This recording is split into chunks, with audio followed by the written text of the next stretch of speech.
ಮದುವೆ ಫಿಕ್ಸ್ ಆಗಿತ್ತು.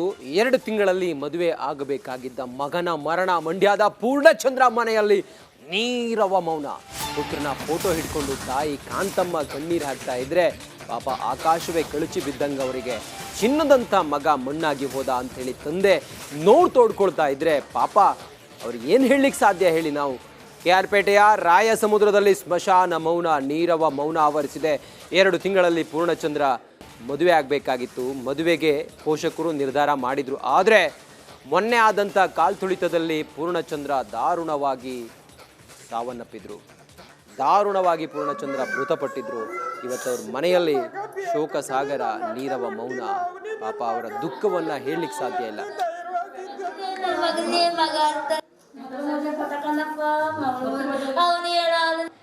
ನೀನು ಕ್ರಿಕೆಟ್ ಆಡೋಕ್ಕೋತಿಯಲ್ಲ ಅಂದ್ರದ್ದು ಏನು ಕ್ರಿಕೆಟ್ ಹುಚ್ಚು ನನ್ನ ಮಗನಿಗೆ ಅಲ್ಲೂ ಅಂದ್ರತ್ತೆ ಕಣಪ್ಪ.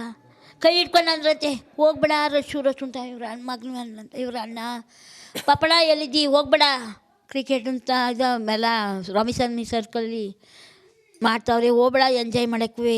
ಆಮೇಲೆ ನೈಟು ಅಲ್ಲಿಗೆ ಹೋಗ್ಬೇಡ ಅಂತ ಅಷ್ಟಂತ ಅಂದಿದ್ರು. ಹೆಣ್ಣು ನೋಡ್ಬಿಟ್ಟು ನಮ್ಗೆ ಏನಂತ ಅಂದ ಗೊತ್ತಾ, ಅಲ್ಲಿ ಅಪ್ಪ ಆಫೀಸ್ಗೆ ಹೋಗ್ಬೇಕು ಅಂದ. ಹಾಳು ಮನೆ ಆಫೀಸ್ಗೆ ಅವತ್ತು ಗೆದ್ದಿರೋಕ್ಕೆ ನೋಡಿ ಹಾಳು ಮನೆ ಆಫೀಸಲ್ಲಿವೆ ರಾಜಾ ಕೊಟ್ಟವ್ರಲ್ಲ ಸ್ಕೂಟ್ರಲ್ಲಿ ಸುಟ್ಟು ಹೋದಂತೆ ಅವರು ಪಿ1 ಇರ್ತಾರಲ್ಲ ಅವರು.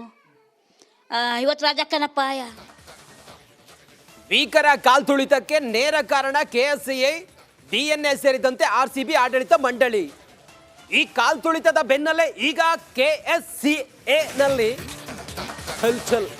KSCAಗೆ ಕಾರ್ಯದರ್ಶಿ ಶಂಕರ್ ರಾಜೀನಾಮೆ ಕೊಟ್ಟಿದ್ದಾರೆ. ಈಗ ರಾಜೀನಾಮೆ ಕೊಟ್ಟು ಏನು ಪ್ರಯೋಜನ? ನೀವು ಜೀವ ತೆಗೆದುಬಿಟ್ಟಿದ್ದೀರಿ ನೀವು. ನಿನ್ನೆ KSCA ಅಧ್ಯಕ್ಷರಿಗೆ ರಾಜೀನಾಮೆಯನ್ನು ಶಂಕರ್ ನೀಡಿದ್ದಾರೆ. ಮೊನ್ನೆ ಮಾತಾಡಿ ಅಂತ ಹೇಳಿದರೆ ನಿಮ್ಮ ಹತ್ರ ಒಂದು ಮಾತು ಇರಲಿಲ್ಲ.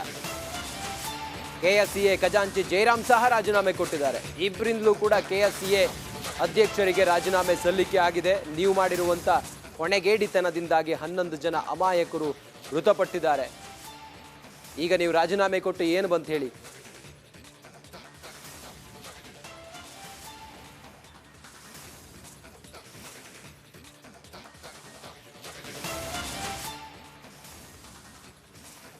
KSCAಗೆ ಆಡಳಿತಾಧಿಕಾರಿ ನೇಮಕ ಗ್ಯಾರಂಟಿ. ಸರ್ಕಾರದಿಂದ ಭೂಮಿ ಪಡೆದಿರೋ KSCA 16 ಎಕರೆ 32 ಗುಂಟೆ ವಿಸ್ತೀರ್ಣದಲ್ಲಿರುವ ಸ್ಟೇಡಿಯಂ 1969ರಿಂದ 99 ವರ್ಷಕ್ಕೆ ಲೀಸ್ ಪಡ್ಕೊಂಡಿದ್ರು ಇವರು. KSCA ಕೋಟಿ ಆದಾಯ ಗಳಿಸ್ತಾ ಇದೆ. KSCA ಸರ್ಕಾರಕ್ಕೆ ವರ್ಷಕ್ಕೆ ಕೇವಲ ₹100 ಮಾತ್ರ ಕಟ್ತಾ ಇದ್ದಾರಂತೆ. ನ್ಯಾಷನಲ್ ಇಂಟರ್ನ್ಯಾಷನಲ್ IPL ಪಂದ್ಯಾವಳಿ ನಡೆಯುತ್ತೆ. 100 ಕೋಟಿ ಆದಾಯವನ್ನು ಗಳಿಸ್ತಾ ಇರುವ KSCA ಇದೇ ಕಾರಣಕ್ಕೆ IAS ಅಧಿಕಾರಿಯನ್ನ ಆಡಳಿತಾಧಿಕಾರಿಯನ್ನಾಗಿ ನೇಮಕ ಮಾಡುವಂತ ಸಾಧ್ಯತೆ ಇದೆ.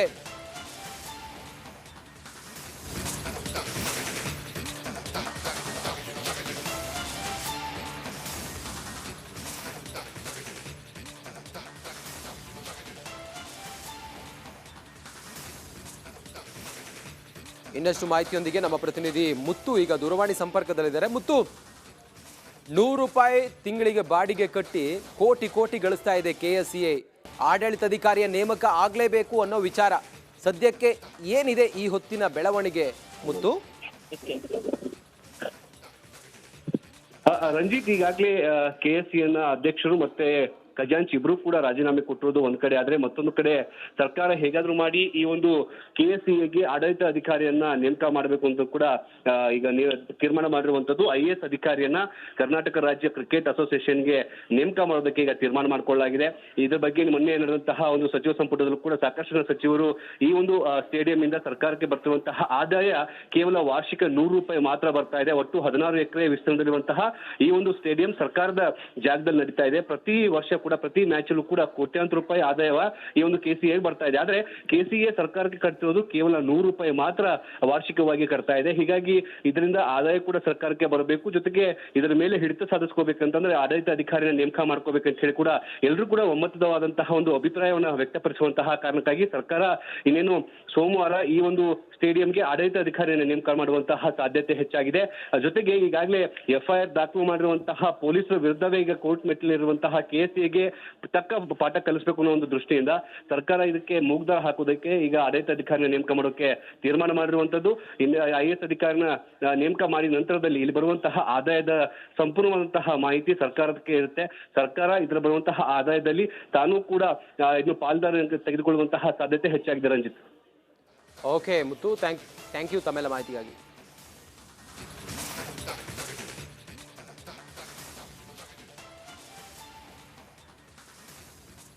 ಕಾಲ್ ತುಳಿತ ಪ್ರಕರಣದ ಫೈಲ್ ವರ್ಗಾವಣೆಯ ಬೆನ್ನಲ್ಲೇ CID ಅಧಿಕಾರಿಗಳು ಈಗ ಆಕ್ಟಿವ್ ಆಗಿದ್ದಾರೆ. ತಡರಾತ್ರಿಯೇ 4 ಆರೋಪಿಗಳ ಕೇಸ್ ಫೈಲ್ ಅನ್ನ ಜಾಲಾಡಿದ್ದಾರೆ CID ಅಧಿಕಾರಿಗಳು.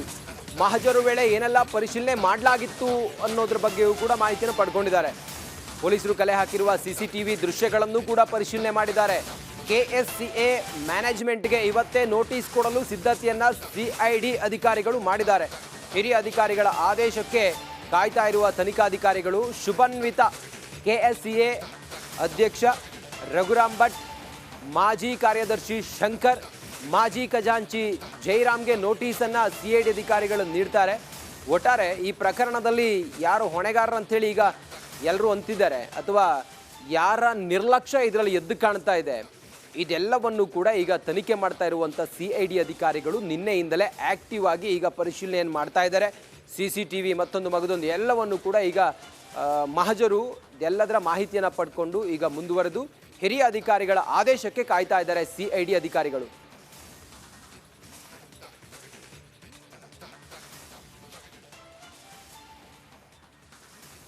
ಯಾವಾಗ CIDಗೆ ಈ ಕಾಲ್ ತುಳಿತ ಪ್ರಕರಣದ ಫೈಲ್ ವರ್ಗಾವಣೆ ಆಯಿತು, CID ಅಧಿಕಾರಿಗಳು ಫುಲ್ ಆಕ್ಟಿವ್ ಆಗಿದ್ದಾರೆ. ತಡರಾತ್ರಿಯೇ 4 ಆರೋಪಿಗಳ ಕೇಸ್ ಫೈಲನ್ನು ಜಾಲಾಡಿದ್ದಾರೆ. ಹಾಗೆ CID ಮಹಜರು ವೇಳೆ ಏನೆಲ್ಲ ಪರಿಶೀಲನೆ ಮಾಡಲಾಗಿತ್ತು ಅನ್ನೋದ್ರ ಬಗ್ಗೆಯೂ ಕೂಡ ಈಗ ಅಧಿಕಾರಿಗಳು ಮಾಹಿತಿಯನ್ನು ಪಡ್ಕೊಂಡಿದ್ದಾರೆ. ಎಲ್ಲ CCTV ದೃಶ್ಯಗಳನ್ನು ಕೂಡ ಈಗ ತಮ್ಮ ಹ್ಯಾಂಡ್ ಓವರ್ ತೆಗೆದುಕೊಂಡಿದ್ದಾರೆ. ಸದ್ಯಕ್ಕೆ ಇದರಲ್ಲಿ ನಿರ್ಲಕ್ಷ್ಯ ವಹಿಸಿರುವಂಥ ಅಧಿಕಾರಿಗಳು ಯಾರ್ಯಾರಿದ್ದಾರೆ ಮತ್ತು ಯಾರು ಸಿಬ್ಬಂದಿ ಇದ್ದಾರೆ ಅವರೆಲ್ಲರನ್ನೂ ಕೂಡ ಬಿಡುವಂಥ ಪ್ರಶ್ನೆ ಇಲ್ಲ. CID ಅಧಿಕಾರಿಗಳ ತನಿಖೆ ಆಕ್ಟಿವ್ ಆಗಿ ನಡೀತಾ ಇದೆ. ಹೆಚ್ಚಿನ ಮಾಹಿತಿಯೊಂದಿಗೆ ನಮ್ಮ ಪ್ರತಿನಿಧಿ ಮಾದೇಶ್ ಈಗ ನೇರ ಸಂಪರ್ಕದಲ್ಲಿದ್ದಾರೆ. ಮಾದೇಶ್, CID ಅಧಿಕಾರಿಗಳ ತನಿಖೆ ಯಾವ ಹಂತದಲ್ಲಿದೆ? ಸದ್ಯಕ್ಕೀಗ ಪ್ರಾಥಮಿಕವಾಗಿ ಏನೇನು ಮಾಹಿತಿಯನ್ನು, ಏನೇನು ಎವಿಡೆನ್ಸನ್ನು ಕಲೆಕ್ಟ್ ಮಾಡಿದ್ದಾರೆ? ಹೆಚ್ಚಿನ ವಿವರ ಏನಿದೆ ತಮ್ಮ ಹತ್ರ ಮಾದೇಶ್?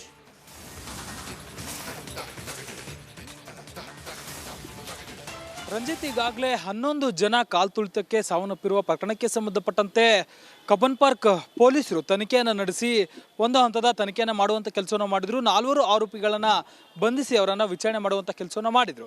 ಈಗ ಅಧಿಕೃತವಾಗಿ CIDಗೆ ಒಂದು ಪ್ರಕರಣ ವರ್ಗಾವಣೆಯಾಗಿದೆ. CID ಅಧಿಕಾರಿಗಳಿಗೆ ನಿನ್ನೆ ಅಧಿಕೃತವಾಗಿ ಕೇಸ್ ವರ್ಗಾವಣೆಯಾಗಿದೆ. ನಿನ್ನೆ ಆರೋಪಿಗಳನ್ನು ಕೂಡ ಕಬ್ಬನ್ ಪಾರ್ಕ್ ಪೊಲೀಸರು ನ್ಯಾಯಾಲಯಕ್ಕೆ ಹಾಜರುಪಡಿಸಿದಂಥ ಸಂದರ್ಭದಲ್ಲಿ ಈಗಾಗಲೇ ನ್ಯಾಯಾಂಗ ಬಂಧನಕ್ಕೆ ಆದೇಶ ನೀಡುವಂಥ ಕೆಲಸವನ್ನು ಮಾಡಲಾಗಿತ್ತು. ಯಾವಾಗ ಕೇಸ್ ಟ್ರಾನ್ಸ್ಫರ್ ಆಯಿತು ಕೂಡಲೇ CID ಅಧಿಕಾರಿಗಳು ಆಕ್ಟಿವ್ ಆಗಿ ಈಗ ಪ್ರಕರಣಕ್ಕೆ ಸಂಬಂಧಪಟ್ಟಂತೆ ತನಿಖೆ ಮಾಡುವಂಥ ಕೆಲಸವನ್ನು ಮಾಡ್ತಿದ್ದಾರೆ. ಇದರಲ್ಲಿ ಪ್ರಮುಖವಾಗಿ ಈಗಾಗಲೇ ಆರೋಪಿಗಳನ್ನ ವಶಪಡೆದಿದ್ರಲ್ಲ, ಅಂದರೆ ಕಬ್ಬನ್ ಪಾರ್ಕ್ ಪೊಲೀಸರು ಅರೆಸ್ಟ್ ಮಾಡಿ ವಿಚಾರಣೆ ಮಾಡಿದ್ರಲ್ಲ, ಆ ಒಂದು ಹೇಳಿಕೆ ಪತ್ರಗಳಾಗಿರ್ಬೋದು, ಕಂಪ್ಲೀಟ್ ಆಗಿ ಕೇಸ್ ಫೈಲನ್ನು ತೆಗೆದುಕೊಳ್ಳುವಂಥ ಕೆಲಸವನ್ನು CID ಅಧಿಕಾರಿಗಳು ಮಾಡಿದ್ದಾರೆ. ಆ ಕೇಸ್ ಫೈಲ್ ತೆಗೆದುಕೊಳ್ಳೋದ್ರ ಜೊತೆಗೆ CCTV ಫುಟೇಜ್ಗಳನ್ನು, ಅಂದರೆ ಅವರ ಒಂದು ಆಯಾಮ ಇರುತ್ತೆ, ಯಾಕಂದರೆ ಆ ಒಂದು ತನಿಖಾ ಸಂಸ್ಥೆಯ ಒಂದು ತನಿಖೆಯ ಶೈಲಿ ಬೇರೆ ಇರುತ್ತೆ. ಈಗಾಗಲೇ CCTV ಫುಟೇಜ್ಗಳನ್ನು ಕಲೆ ಹಾಕುವಂಥ ಕೆಲಸವನ್ನು ಮಾಡಿದ್ದಾರೆ, ಅದನ್ನು ಪರಿಶೀಲನೆ ಮಾಡುವಂಥ ಕೆಲಸವನ್ನು ಮಾಡಿದ್ದಾರೆ. ಯಾವ್ಯಾವ ಗೇಟ್ನಲ್ಲಿ ಎಷ್ಟು ಸಾವಾಗಿತ್ತು ಅನ್ನೋದಕ್ಕೆ ಸಂಬಂಧಪಟ್ಟಂತೆ ಮಾಹಿತಿ ಕಲೆ ಹಾಕುವಂಥ ಕೆಲಸವನ್ನು ಮಾಡಿದ್ದಾರೆ. ಜೊತೆಗೆ ಆ ತನಿಖಾಧಿಕಾರಿಯಿಂದಲೂ ಕೂಡ ಒಂದಷ್ಟು ಮಾಹಿತಿಯನ್ನು ಕಲೆ ಹಾಕುವಂಥ ಕೆಲಸವನ್ನು ಮಾಡಿದ್ದಾರೆ. ಈಗಾಗಲೇ KSCA ಸಿಬ್ಬಂದಿಗಳಿಂದ ಕೂಡ ಒಂದಷ್ಟು ಮಾಹಿತಿಯನ್ನು ಪಡೆಯುವಂಥ ಸಾಧ್ಯತೆ ಇದೆ. ಇಬ್ಬರಿಗೆ ನೋಟಿಸ್ ಕೊಡುವಂಥ ಸಾಧ್ಯತೆ ಇದೆ. ಯಾಕಂದರೆ KSCA ಕಾರ್ಯದರ್ಶಿ ಆಗಿರುವಂಥ ಶಂಕರ್ ಮತ್ತು ರಾಜೀವ್, ಖಜಾಂಚಿ ಅವರಾಗಿರುವಂತಹ ರಾಜೀವ್ ಅವರಿಗೆ ಇಬ್ಬರಿಗೂ ಕೂಡ ನೋಟಿಸ್ ಕೊಡೋದಕ್ಕೂ ಕೂಡ ತಯಾರಿ ಮಾಡಿಕೊಳ್ಳಲಾಗುತ್ತೆ. ಸೋಮವಾರದಿಂದ ಅಧಿಕೃತವಾಗಿ ಅಂದರೆ KSCಗೆ ಭೇಟಿ ನೀಡೋದಾಗಿರ್ಬೋದು, ಚಿನ್ನಸ್ವಾಮಿ ಸ್ಟೇಡಿಯಂ ಬಳಿ ಪರಿಶೀಲನೆ ಮಾಡುವಂಥ ಕೆಲಸವನ್ನು CID ಅಧಿಕಾರಿಗಳು ಮಾಡುವಂಥ ಸಾಧ್ಯತೆ ಇದೆ. ನಿನ್ನೆ, ಇವತ್ತು ಮತ್ತು ನಾಳೆ 2 ದಿನಗಳ ಕಾಲ ಸರ್ಕಾರಿ ರಜೆ ಇರುವಂಥ ಕಾರಣದಿಂದಾಗಿ ನಾಡಿದ್ದು ಅಂದರೆ ಸೋಮವಾರ ಕೋರ್ಟ್ಗೆ ಅರ್ಜಿ ಹಾಕಿ ಆರೋಪಿಗಳನ್ನು, ಬಂಧಿತರಾಗಿದ್ದಂಥ 4 ಆರೋಪಿಗಳನ್ನು ಬಾಡಿ ವಾರೆಂಟ್ ಮೇಲೆ ಕಸ್ಟಡಿಗೆ